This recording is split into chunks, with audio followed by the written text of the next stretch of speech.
Sé que tú estás arrepentida por los momentos que perdí.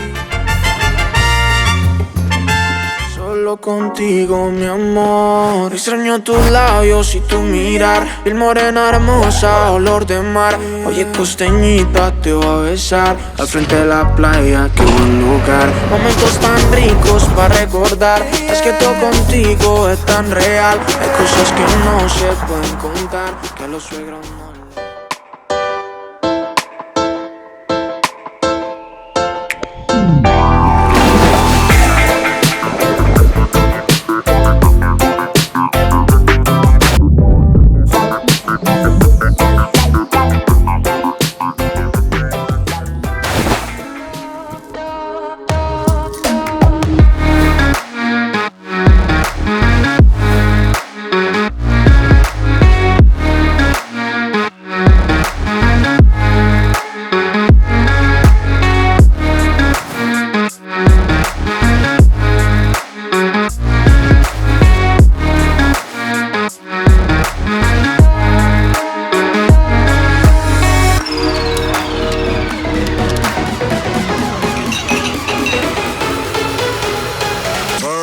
Shit up.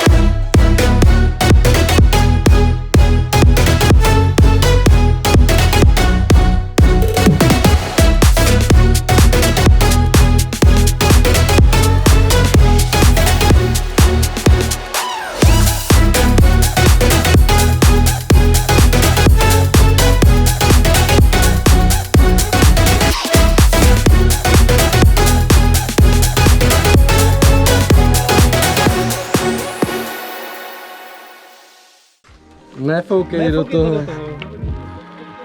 Oh my gosh, this boy is thick. Kuře. Ty rozmrdal celé kuře prostě a jenom... Pičo! Damn, what? Ten oheň obrovský.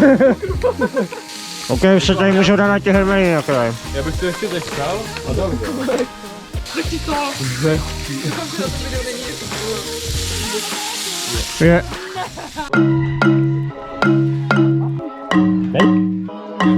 Fakt hobby.